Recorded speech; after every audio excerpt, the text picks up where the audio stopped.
The Ontario Federation of Anglers and Hunters proudly presents Angler and Hunter Television. Brought to you by Canadian Tire, Burris Optics, Mercury Marine and Lund Boats, Yamaha ATVs, Browning Ammunition, Browning Firearms, Suffix Fishing Line, Rapala, Camillus Knives and Cuda Tools, Excalibur Crossbows, and Yukon Gear.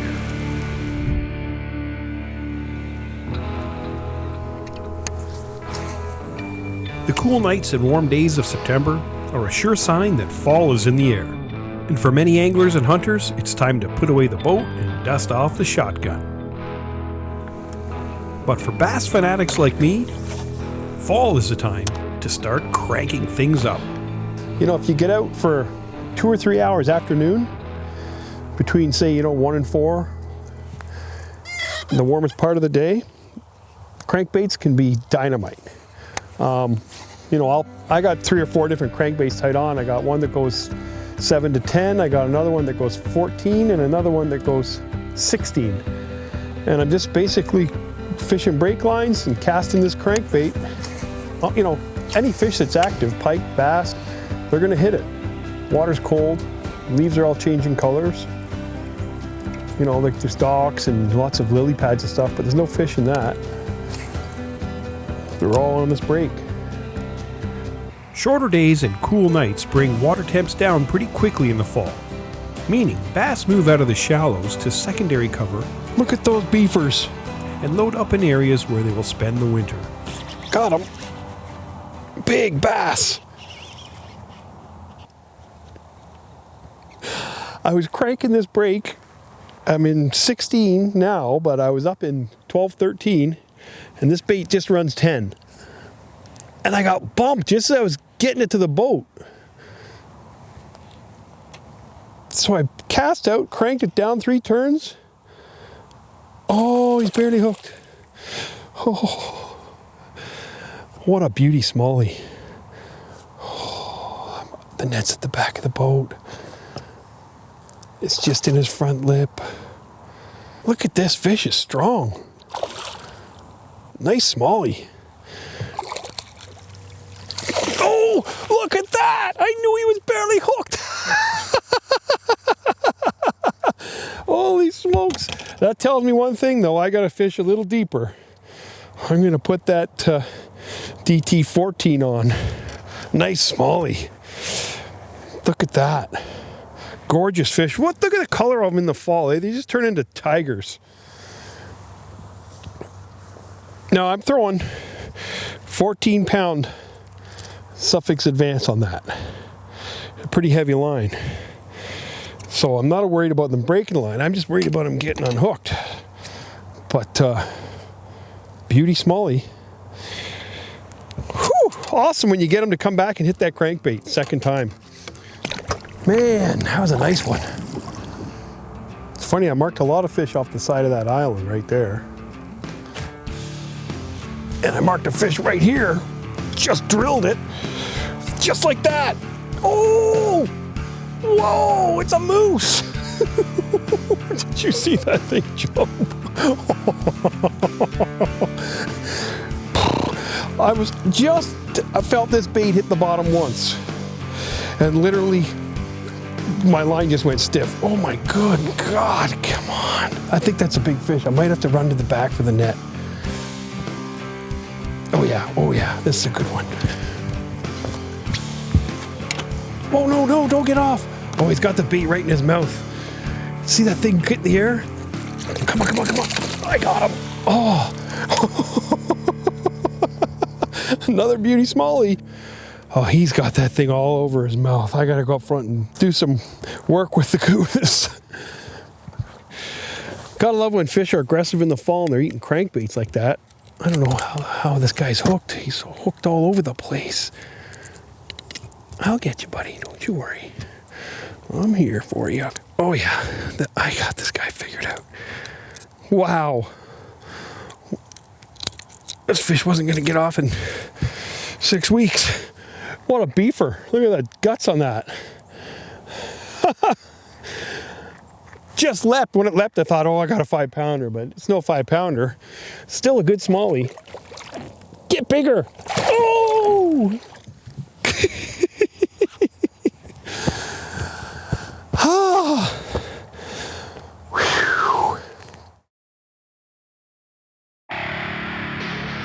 This portion of Angler and Hunter Television brought to you by Yamaha ATVs. To efficiently cover water and locate bass, I use my electronics to scan for structure. Oh, there was a hit. He missed it. Right off the side of that tree in 10.5 feet of water. Well, a lot of times the fish that do that are definitely bass. And it's low impact fishing, you know, you're not covering a lot of water. You don't have to get out in the middle of the lake in the elements. Just cruise down a break line and cast and reel. There's a log right up in there. And if I can get this crankbait down the side of it, right there, got him. I got one off the log. 3 cranks, 4 cranks of that reel. There's another log right here. You can see another nice log right under the boat here. There he is. I can see the crankbait down there. Look at this. He's going back into the log. Get out of that log.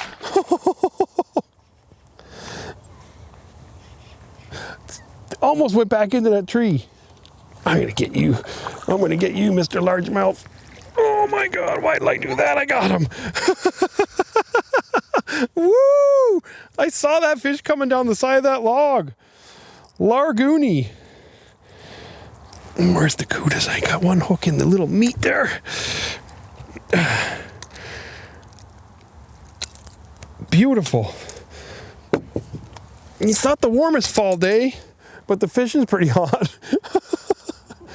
Nice largemouth. Whew, good colors in the fall. I don't know. They seem to be like nice stripes on the smallies. Okay, so I'm going to throw this. I'm marking fish in 19, 20 feet. Now I've caught, I don't know, a few on that sort of sunfish pattern 14. So this is a brighter, it's a crawdad color. It's brighter, almost the same sort of pattern as that sunfish. But this is a DT 16. Gets down a little deeper, and look at the fish finder right now. If you look at this, there's a stack of fish down there in 16, 17 feet. So I'm gonna make a few casts with this bad boy. Islands and rock humps are one of the best places to locate numbers of fish. And by watching the hummingbird, I can locate small schools of bass, mark a waypoint, and then move off and start casting to the area. There, just like that. Oh, stay down.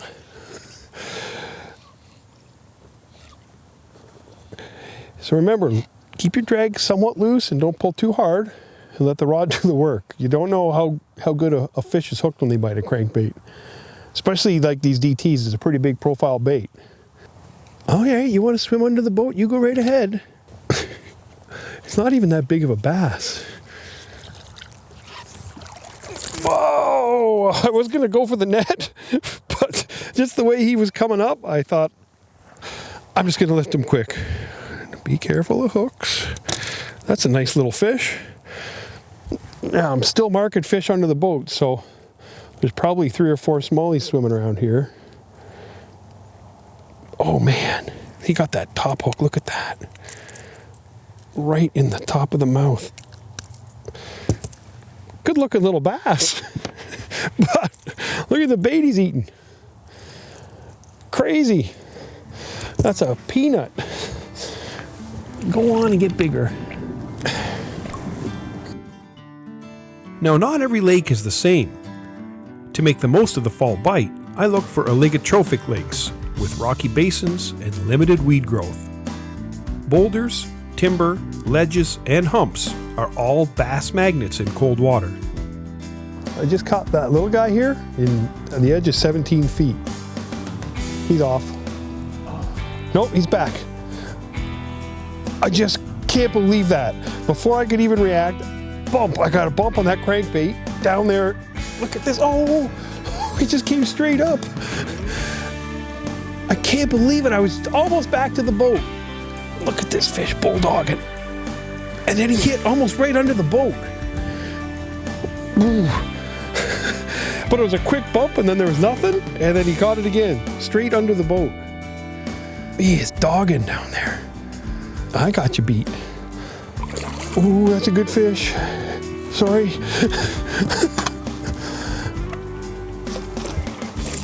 I gotcha. Whew. Whew. This is a good one. Got him. Didn't need the pliers. Fat. Look at the bars. What a cool bass. I'll take that all day long in the fall. Throwing that crankbait. Man, get bigger, please.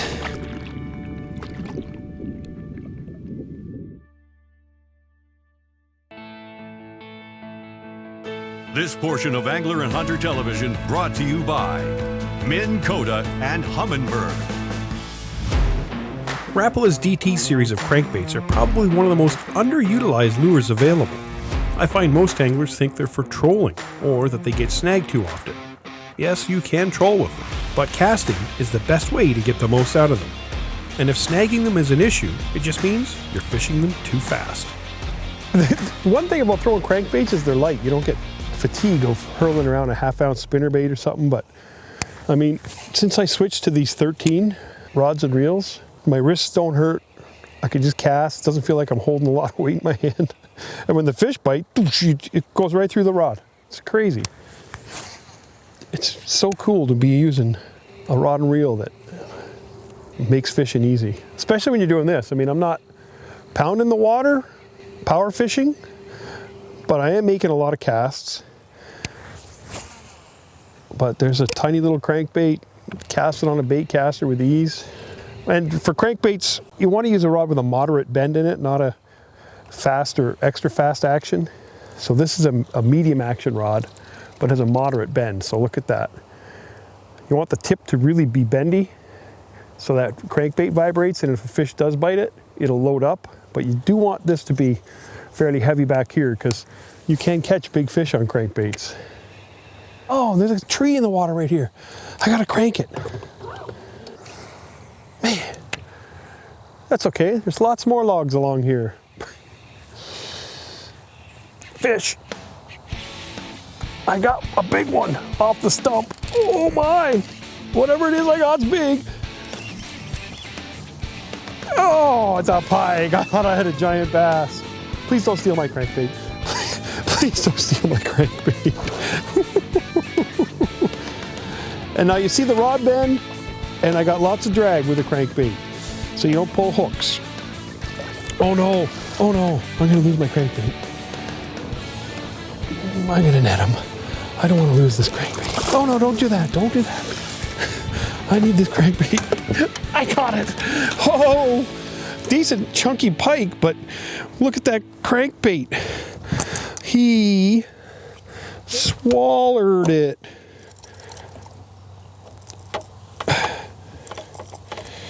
I'm making things worse here.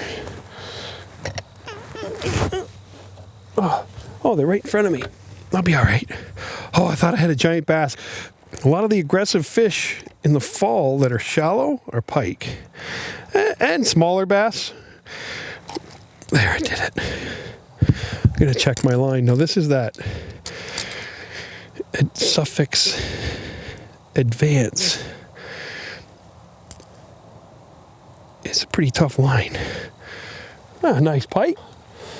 Extra, a little bonus on the crankbait. Makes it lots of fun. But that's not what I'm after. I'm after big old bass. But with winter setting in, leaves are changing color, water's getting cold. Any afternoon you can get out in the boat, whether you're catching pike or bass or whatever it is, it's a good day. Now I'm going to check that line though, make sure there's no nicks in it. Let's have a look. Wow. So that line was right in that pike's mouth. Now it's got some shreds in it, but I'm confident I could just keep throwing that bait. I don't even have to retie it. That's a good fishing line right there. A sensitive rod and a slow, methodical retrieve will have you feeling when the lure contacts anything from weeds to wood to rocks. And when that happens, simply stop reeling, let the bait float up a foot or two, and then carry on. Look at the fish finder. Oh my. 15 feet, 16 feet, 19 feet. And I got a 14 foot, I got a fish on. When you find a man, it is awesome. Ay, ay, ay. Oh, he's right here. Oh, stay down. You stay down. It's just a little gaffer. I got you beat. You can't beat me. Oh, whoa, whoa, whoa, whoa. Do the Wichita two-step. Don't go hooking me now. I got you. That's just a babby. I want to get back out there, though, because there's some big marks down there on the hummingbird. So, I saw some fish in 2017. That's a cute little fish. But look at these baits they're eating. That's a sunfish. Barely fits in that fish's mouth. Awesome little guy. Afternoons in the fall. Best time to go and get them. The Fishing Edge is brought to you by Minn Kota and Humminbird. To get the edge over the bass, I used my Lund 1875 Pro V Bass and Mercury 200 Pro XS outboard.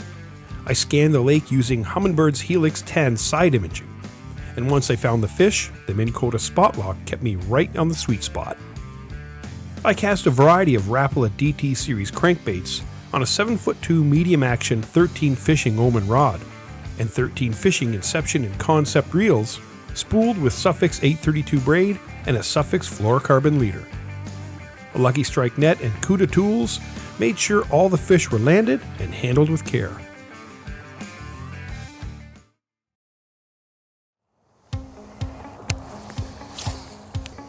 Depending on the water temps and how far you are into fall, fish can be at various depths, so having a few rods rigged with cranks that dive from depths to as little as 6 feet up to 18 feet will have you set to cover most situations. Come on, get down there. Got one! Oh, he's coming up, he's gonna jump. Don't you jump, oh! Oh, stay down!